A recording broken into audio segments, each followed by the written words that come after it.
마태복음 16장 16절에서 20절 말씀을 봉독합니다. 시몬 베드로가 대답하여 이르되 주는 그리스도시요 살아계신 하나님의 아들이시니이다. 예수께서 대답하여 이르시되 봐 요나 시몬아 내가 복이 있도다. 이를 내게 알게 하니는 혈육이 아니요 하늘에 계신 내 아버지시니라. 또 내가 내게 이르노니 너는 베드로라. 내가 이 반석 위에 내 교회를 세우리니 음부의 권세가 이기지 못하리라. 내가 천국 열쇠를 내게 주리니 내가 땅에서 무엇이든지 매면 하늘에서도 매일 것이요 내가 땅에서 무엇이든지 풀면 하늘에서도 풀리리라 하시고 이에 제자들에게 경고하사 자기가 그리스도인 것을 아무에게도 이르지 말라 하시니라. 아멘. 어느 날 예수님께서 제자들에게 사람들이 나를 누구라 하느냐라는 질문을 하셨습니다. 제자들은 사람들의 의견을 예수님께 전했는데 그 의견은 예수님을 보고 세례 요한이다, 엘리야다, 예레미야다, 선지자다라고 평가하는 것입니다. 예수님이 특별하고 훌륭한 분이라는 것은 알았지만 구원자라는 생각은 아직 못하고 있는 상태였습니다. 당연히 그럴 수 있습니다. 예수님 같은 분이 출현한 적이 한 번도 없었기 때문입니다. 예수님은 이런 상황은 별로 신경 쓰시지 않았습니다. 그것보다는 제자들이 예수님을 어떻게 생각하는지 궁금해 하셨습니다. 너희는 나를 누구라 하느냐? 제자들은 지금 자신이 살아온 길을 뒤로하고 예수님을 온전히 따르고 있습니다. 그렇기 때문에 그들이 예수님을 어떻게 이해하는가 하는 것은 굉장히 중요한 문제가 됩니다. 베드로가 여기에 대답을 합니다. 주는 그리스도시요 살아계신 하나님의 아들이십니다. 마음을 담은 베드로의 고백입니다. 이 고백이 어떤 가치를 가지고 있을까요? 좀 단편적으로 설명을 드리면 땅만 쳐다보면서 살던 인생이 고개를 들어 하늘을 바라볼 수 있게 된 것과 같다 할 수 있습니다. 길에 널린 돌을 보면서 그 중에 보석을 알아본 느낌도 이와 비슷할 겁니다. 많은 열쇠가 가득 있는 꾸러미에서 똑같게 생긴 열쇠 중에 지금 내 인생을 열 수 있는 열쇠를 알아본 듯한 느낌일 것입니다. 사람이 처음 불을 사용하게 됐을 때 얼마나 신기하고 놀라웠을까요? 전기를 처음 사용하게 되었을 때도 마찬가지입니다. 지금 베드로의 고백은 예수님을 만나서 충격적인 변화가 있었다라는 것을 전제하고 있습니다. 아직 제대로 모든 것을 다 알았다라고 할 수는 없지만 엄청난 것들을 경험하기 시작한 단계, 대충 그 정도로 이해할 수 있습니다. 유대인들이 그토록 특별하게 생각했던 분들, 세례 요한, 엘리야, 예레미야, 모든 유대인들이 공감하는 이런 영적 지도자들을 두고 예수님을 다른 방식으로 고백한다는 것은 베드로가 지금 그만큼 달라져 있다라는 뜻입니다. 물론 베드로의 신앙이 완성 단계는 아닙니다. 초보이겠죠. 그럼에도 불구하고 베드로가 이런 고백을 할 수 있는 것은 그가 만난 주님의 실체가 얼마나 놀라웠는지를 짐작할 수 있게 합니다. 주님을 따라다니면, 주님과 함께하면, 주를 경험하면 그 신앙이 초보일지라도 경험되는 주님은 정말 놀라운 분입니다. 이런 경험을 가지고 가지지 않고의 차이는 말할 수 없이 큽니다. 초보인 베드로가 사용한 고백을 보겠습니다. 오늘 성경에 나옵니다. 주는 그리스도이십니다. 주는 살아계신 하나님의 아들이십니다. 두 가지입니다. 그리스도라는 말은 구약에 나오는 메시아라는 말을 헬라어로 번역한 것입니다. 기름 부음을 받은 자입니다. 하나님이 누군가를 기름 부으시고 그를 사용하셔서 하나님이 목적하신 바를 실현할 때 그 사람을 그리스도라고 부르게 되었던 것입니다. 구약에 등장하는 왕, 선지자, 제사장 모두 기름 부음을 받았으니 그들이 그리스도의 역할을 해야 했던 사람들임에 틀림없습니다. 그리스도는 하나님께서 특별한 임무를 주셔서 보낸 사자를 뜻합니다. 하나님이 직접 지시하고 기름 부으고 공식적으로 임명하고 그 시대에 맞게 보내어진 하나님의 대리자인 셈입니다. 그동안 이스라엘에는 수많은 그리스도가 있었습니다. 그러나 누구도 제대로 그리스도이지를 못했습니다. 요한이나 엘리야, 예레미야도 물론 마찬가지이죠. 모두 하나님이 기름 부어 세우신 종들입니다. 그들은 회개를 선포하고 하나님의 말씀을 통하여 하나님 나라를 말하고 다가올 미래에 대하여 경고를 했지만 백성을 구원할 수는 없었습니다. 세월이 가면서 유대인들의 메시아에 대한 갈망이 점점 커졌죠. 그러나 그 갈망은 동시에 절망이기도 했습니다. 그리스도는 오시지 않는다. 우리는 구원받을 방법이 없다. 삶 속에서 점점 느꼈던 것입니다. 하나님이 누구를 보내어 주셔도 그들의 삶을 구원하지 못했기 때문에 이제는 믿지 못하는 상태에 이른 것입니다. 바로 이런 상황에서 베드로가 예수님을 보면서 이렇게 고백을 합니다. 주는 그리스도이십니다. 베드로는 예수님을 보면서 이분이 하나님께서 따로 세우셔서 정하시고 우리를 위하여 우리를 구원하기 위해서 보내주신 그런 분이구나. 저분이 우리를 위하여 구원하러 오신 게 틀림없구나. 정말 우리를 구원하시겠구나. 저분을 따르면 우리가 구원을 받겠구나. 이런 생각에까지 이르게 된 것입니다. 요한과 엘리야, 예레미야 같은 이와 예수님의 차이는 바로 여기에 있습니다. 선포하는 자와 구원하는 자의 차이입니다. 우리가 주님을 향하여 분명한 고백을 할 수 있으려면 무엇보다도 그리스도를 알아보아야 합니다. 선포자와 구원자를 구별하지 못하면 그리스도를 알아보지 못합니다. 그리스도를 알아보는 것, 신앙은 바로 여기에서부터 시작이 됩니다. 반대로 말씀드리면 이걸 못하면 신앙이 제대로 시작되지를 못한다라는 의미이기도 합니다. 내가 예수님의 말씀을 읽고 교회에 와서 하나님의 말씀을 듣고 예수님이 훌륭한 분인 것을 알고 존경하는 마음이 생기고 사랑하는 마음이 생기고 그렇다 하더라도 여기에서 멈춰지면 예수님은 여러분에게 세례 요한이나 엘리야나 예레미야일 뿐입니다. 그리스도가 아니면 누구도 우리를 구원하지 못합니다. 예수님을 구원자가 아닌 선포자로 받아들이고 있다면 아직도 내가 구원받을 단계에 이르지 못했다라는 뜻입니다. 베드로는 구원받을 준비가 다 되었습니다. 많이 부족하지만 이 고백을 할 수 있다는 것만으로도 그는 구원에 대한 확신이 섰습니다. 그동안 교회 꾸준히 잘 다니셨죠. 굉장히 잘 하신 일입니다. 교회를 꾸준히 다니는 것은 굉장히 중요합니다. 제가 오늘 좋은 습관 캠페인에 꾸준하게 살자는 의미를 실었습니다. 꾸준함은 아주 삶의 중요한 열쇠가 되지요.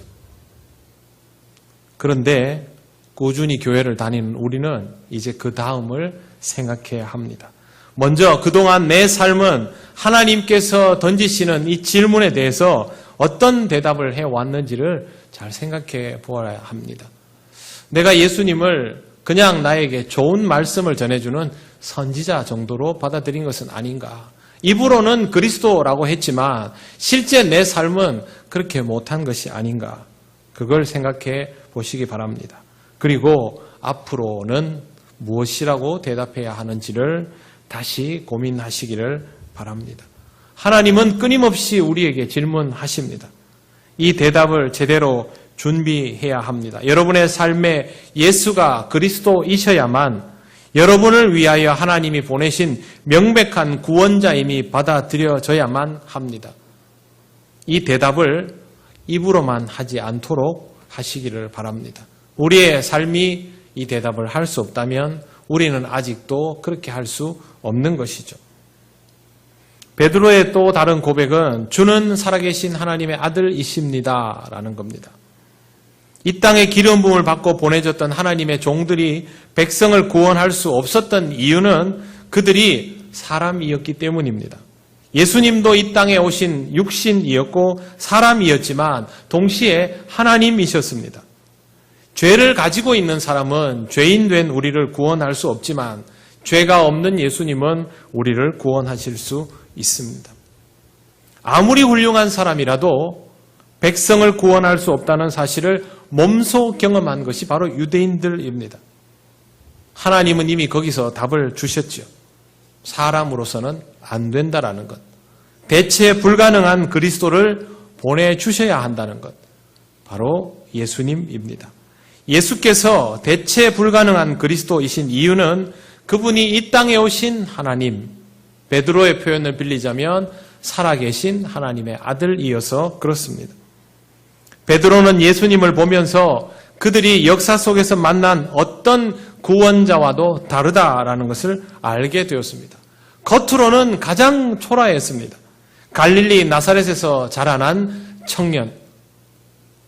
그런데 알고 보니 다윗보다, 모세보다, 이스라엘을 구원하려고 했던 어떤 왕보다 확실하게 그리스도라는 것을 깨닫게 되었습니다.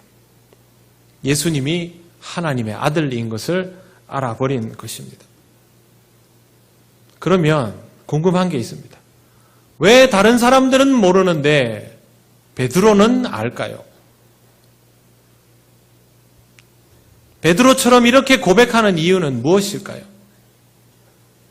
그건 바로 경험의 차이입니다. 많은 사람들이 예수님으로부터 말씀을 들었습니다. 예수께서 행하시는 기적과 능력을 체험하였습니다. 그런데 그들은 예수님과 동고동락하지는 않았습니다. 그들이 예수님을 만난 것은 필요에 의해서, 그리고 또 하나는 단편적인 순간에 만난 것입니다. 예수님을 전방위적으로 만나지는 않았죠. 베드로는 예수님의 일거수일투족을 다 보았던 사람입니다. 눈으로 보기 때문에 오히려 인간적일 수 있는데, 그런 베드로가 예수님을 살아계신 하나님의 아들이라고 고백했다는 것은 그런 외형적인 것 그 이상의 무언가를 예수님을 통하여 경험했다는 것이죠. 기적과 능력은 다른 사람들도 경험했습니다. 말씀 다른 사람들도 들었습니다. 베드로는 무언가를 더 경험한 것이죠. 저는 이 부분을 단순히 한쪽 부분에서의 질만이 아니라 경험의 양도 연관이 있다고 봅니다. 베드로는 늘 주님과 함께 하였기에 주님을 알아볼 수 있는 기회를 더 많이 얻었던 것이죠. 전적으로 주를 따라다닌 사람들이 아닙니까? 예수님께서 제자들에게 질문할 때 너희는? 이라고 질문합니다. 그리고 거기에 베드로가 대답합니다. 이 대답이 베드로만의 대답일까요? 그렇지 않다고 봅니다. 베드로가 대표로 대답한 것이죠. 결국 제자 모두는 이 경험을 그대로 가지고 있었고, 그리고 주님을 계속 따라다녔던 것입니다. 우리 그리스도인들에게는 이와 같은 경험이 필요합니다. 우리가 왜 주의 제자여야 한다고 말합니까? 왜 우리가 주님의 몸이어야 한다고 말합니까? 경험이 있어야 하는 사람들인 거죠. 주님에 대한 직접적인 경험들. 그게 우리와 다른 사람들의 차이가 됩니다. 우리가 고백을 하건 말건 예수님은 분명 살아계신 하나님의 아들이십니다. 많은 사람들이 유대인을 보면서 적당히 해석하고 단편적으로 해석을 하건 말건 예수님은 틀림없는 하나님의 아들이십니다. 그런데 단편적으로만 이해하면, 자기 관점으로만 바라보면 예수가 하나님의 아들인 것을 받아들이지를 못합니다. 신앙은 결국 예수께서 하나님의 아들이신 것을 고백하는 자리에서부터 시작합니다. 여러분은 예수님을 누구라고 생각하십니까? 제가 다시 한번 이 질문을 드립니다. 생각을 해보셨습니까? 평소에? 매주 교회에 나오는데 예배 때마다 사도신경을 하고 주가 어떤 분인지를 고백하는데, 기도하고 나면 예수님 이름으로 기도한다고 내 기도의 모든 것을 그 이름에 걸어 붙였는데, 내가 정말 의지하는 예수님은 나에게 어떤 분인가 생각해 보아야 합니다. 많은 분들이 이런 생각을 합니다. 교회에 나오면 좋은 말씀 듣고 교양도 쌓고 도덕적인 분들과 함께 교류도 나누고, 교회 오면 도덕적이어야 한다는 건 알기 때문에 우리가 서로 많이 조심을 하죠. 그런데 여러분, 그것 때문에 교회 나오는 거 아닙니다. 교회에 나오는 것은 구원을 받기 때문입니다.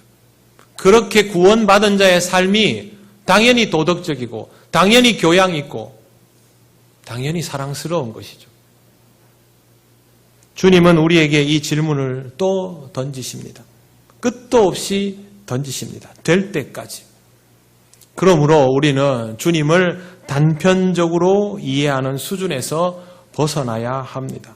일주일에 딱 한 번 이 시간만 주님을 만나서는 절대 여러분의 고백이 베드로처럼 입체적일 수가 없습니다. 항상 주님을 의식하고 주님을 여러 상황에서 만나야 하고 떠올려야 합니다. 그래야만 단편적인 이해의 수준을 넘어설 수 있습니다. 언제 만나야 할까요? 여러분의 삶에서 주님의 도움이 별로 필요 없다고 생각하고 있던 자리, 밥할 때, 빨래할 때, 친구 만날 때, 세상적으로 수다 떨 때, 직장에서 일할 때 등등입니다. 세상적으로 살아야만 할 때. 제가 오늘 아침에 교회를 오는데 기분 좋게 나와서 다리를 탁 건너는데 도로에 내비게이션처럼요, 길 가는 이정표를 쫙 그려놨더라고요. 우리 교회 앞까지. 제가 그 길을 따라서 왔습니다. 물차였습니다. 그냥 물을 이렇게 찔끔찔끔 흘린 거면 그냥 이렇게 가다 보면 이렇게 쪼르륵 어쩌다가 기울면 흐르지 않습니까? 그 수준이 아니었습니다. 제가 지금까지 본 중에 최고였습니다. 붓으로 그려놓은 것처럼 충무교에서부터 우리 교회 앞까지 명백하게 교회 가는 길을 안내를 해주더라고요. 저도 모르게 화가 났습니다. 어떻게 저러고 돌아다니나? 얼마나 고기를 살리고 싶었을까요? 먼 길 가야 되는데 얼마나 급했을까요? 그 생각은 제 머리에 나지 않았습니다. 나중에 와가지고 여기 앉아보니까 그 생각이 나더라고요. 우리는 우리가 원할 때만 주님을 생각합니다. 그러나 주님을 생각해야 되는 순간은 사실 그거보다 훨씬 많습니다. 그런 자리에서 주님을 생각해야만 여러분들이 이해하고 싶어하는 주님이 아니라 여러분들이 이해해야만 하는 주님을 다시 만날 수 있습니다. 그때 주님을 고백해야 합니다. 베드로의 고백이 여러분의 입술에서 자연스럽게 나올 때까지 그런 삶을 유지하시기를 바랍니다. 30년 동안 교회를 생활 공동체로 유지해온 목사님 한 분이 기독교 방송에서 이런 말을 했습니다. 생활은 연습 없이는 나아지지 않습니다. 그 말을 듣는데 왜 그렇게 마음에 걸리든지요. 우리는 그냥 사는 게 좋지요. 생활 속에서도 연습을 하면 사람 힘들게 그렇게 생각하지 않습니까? 그런데 연습하지 않는 생활은 나아지지 않습니다. 교회 생활 어떻습니까? 연습하지 않고 나아집니까? 예배 생활 연습 없이 나아집니까? 기도 생활은요, 나아지지 않습니다. 연습은요, 잘 못해도 하는 게 연습이고 될 때까지 하는 게 연습이고 자연스러워질 때까지 하는 게 연습입니다. 자연스러워지려면 정말 오래 걸립니다. 우리는 이 연습을 할 필요가 있습니다. 오랜만에 저를 한번 따라해 보시겠습니다. 주는 그리스도이십니다. 주는 그리스도이십니다. 주는 살아계신 하나님의 아들이십니다. 주는 살아계신 하나님의 아들이십니다. 결정적인 순간일 때 이걸 한번 해보십시오. 개인적으로 하루에 10번 정도는 해보시기를 권합니다. 이슬람 교도들 하루에 5번 기도하죠. 아무데나 자리 깔고 방향 맞추어서 기도하는 거 보고 율법주의자들 이러죠. 연습입니다. 우리 마음이 중요하지 않습니까? 그런 순간이 될 때마다 아니면 시간이 바뀌어 갈 때마다 그렇게 한번 해보십시오. 기도 영성을 중요하게 여기던 분들이 알려준 기도 방법 중에 하나가 저희가 신학교 다닐 때 배운 게 뭐냐 하면 기도하다가 기도가 막히면 이걸 하라고 배웠습니다. 아브라함과 다윗의 자손 예수여 나를 불쌍히 여기소서. 처음에는요. 이걸 해야 되나. 기도가 막힐 때마다 이걸 해보면요. 내가 어떤 사람이구나라는 것을 느낍니다. 그래서 저는 지금도 기도하다가 자주는 아니지만 그런 순간이 오면 이거 합니다. 그러면 이렇게 자아 발견이 됩니다. 연습입니다. 연습. 이런 것들을 여러분의 마음에 새겨둔다고 생각을 하고 연습을 하시면 여러분의 생각에 많은 변화가 있을 것입니다. 예수님은 이 놀라운 고백을 한 베드로와 또 제자들 향해서 이런 고백을 하는 자에게 복이 있다고 하셨습니다. 그리고 이것을 알게 하신 이는 하나님이라고 하셨습니다. 주님을 따라다니면서 주님을 바라보면서 주님을 느끼면서 이분이 그리스도이시구나, 이분이 살아계신 하나님의 아들이구나 라는 것을 알게 하는 것은 본인의 능력이 아니라 주변의 권유가 아니라 하나님이시라는 뜻입니다. 그러니 우리는 수준이 안 되어도 상관없습니다. 베드로가 수준이 됩니까? 12제자가 우리보다 뛰어난 사람입니까? 전혀 아니죠. 그럼에도 불구하고 유대의 어떤 똑똑한 투철한 신앙인보다 제자들이 먼저 주님을 고백했다는 것을 유념하여 보시기를 바랍니다. 우리가 제자로 살아간다면 하나님께서 우리의 특별한 경험 속에서 예수님이 하나님의 아들인 것을 깨닫게 하실 것입니다. 그리고 우리의 입술을 통하여 살아계신 하나님의 아들인 것을 고백하게 하고 그때 우리를 복되다 하십니다. 예수님은 말씀하셨습니다. 너는 베드로라 내가 반석 위에 내 교회를 세우리니 음부의 권세가 이기지 못하리라. 너는 반석이라 너는 돌이라 든든한 바위라 너의 위에 고백을 세운다. 교회는 건물을 세우는 것이 아닙니다. 교회는 영적 공동체를 세우는데 이 영적 공동체는 성도 한 사람 한 사람의 견고한 고백 위에 세워지는 것이죠. 우리 개개인도 주님의 성전이죠. 우리가 합쳐서 주의 몸을 이루는 것 아닙니까? 그만큼 든든해야 하는 겁니다. 주님이 교회를 세우시는 것은 먼저 명백한 신앙 고백을 하는 우리의 인생을 세워주시는 것에서부터 시작이 됩니다. 여러분의 인생이 음부의 권세를 이길 만큼 견고하기를 원치 않습니까? 어떤 상황에도 견딜 만한 내구성을 가지고 있으면 좋겠다. 누가 뭐라고 해도 내 마음 흔들리지 않고 이 세상 세파에 흔들리지 않고 하나님이 나를 지키시면 내가 하나님이 주시는 신념을 가지고 그 길만 갈 수 있으면 좋겠다. 우리의 소원이죠. 원하지 않습니까? 그러면 우리의 인생을 책임지시는 주님에 대한 고백부터 선명하게 하시기를 바랍니다. 뉴스에 그거 나왔더라고요. 중동 지방에 500년 된 아파트가 있다고. 들어보셨습니까? 말이 됩니까? 1500년대에 지어진 7층, 8층입니다. 그리고 지금도 7,000명이 거주합니다. 우리나라 아파트는 수명이 짧죠. 짧게 하지요. 짧은 게 아니라 견고하게 지으면 되고 그렇게 할 수 있는 기술도 있고 그렇게 지어졌지만 그렇게 하지 않죠. 그 아파트 뭘로 지었냐면요. 흙이랑 집 같은 걸로 지은 겁니다. 공법이 남다르겠죠. 우리 옛날에 그렇게 집 지었지 않습니까? 초가집. 어떻게 이렇게 오래 갑니까? 첫째, 기초가 든든하고 둘째, 좋은 재료로 지었고 셋째, 지금도 관리하고 있고 그겁니다. 우리의 신앙이 얼마나 견고할 수 있을까? 우리의 인생이 얼마나 든든히 뿌리 박고 서 있을 수 있을까? 그리고 우리가 견고하여서 주의 몸된 교회를 제대로 구성하고 지탱할 수 있을까? 똑같은 방법이 필요합니다. 여러분, 우리 삶이 무너지면 교회 무너집니다. 한국 교회가 건물이 없습니까? 조직이 없습니까? 체계가 없습니까? 세계 최고입니다. 그런데 왜 한국 교회가 지금 자꾸 주저앉습니까?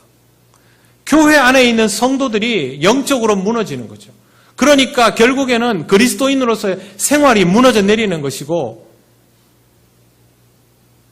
내구성이 있을 수가 없게 됩니다. 반대로 우리가 든든한 신앙 고백 위에 우리의 삶을 그리스도인답게 세워가고 흔들리지 않으면 우리의 교회는, 주의 몸된 교회는 튼튼하게 설 수밖에 없습니다.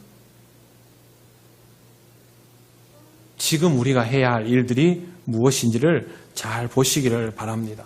우리 인생을 책임지시는 주님에 대한 선명한 고백부터 다시 하시기를 바랍니다. 내가 정말 주를 그리스도로 받아들이고 있는지, 살아계신 하나님의 아들이신 것을 믿고 있는지. 10대 때도 고백했는데요. 20대 때도 했는데요. 30대에도 했는데요. 40대에도 했는데요. 내가 지금 70이 넘었는데 또 해야 됩니까? 또 해야죠. 물어주시는 게 감사한 것이죠. 하나님이 우리에게 다시 기회를 주는 거 아닙니까? 다시 고백하고 또 새로워지면 우리는 새 인생을 살 수 있습니다. 잘 안 되면 거기서부터 다시 시작하면 됩니다. 하나님은 우리를 사랑하셔서 끊임없는 기회를 주시는 분입니다. 어제의 일을 기억지 말고 내일을 기약하시는 하나님을 믿고 살아계신 주 예수 그리스도를 구주로 고백하면서 여러분의 든든한 신앙 고백을 다시 세워나가시기를 바랍니다. 하나님은 여러분을 사랑하십니다. 이 고백을 통하여 하나님과 더욱 깊은 사랑을 나누는 견고한 신앙의 삶을 살아가시기를 바랍니다.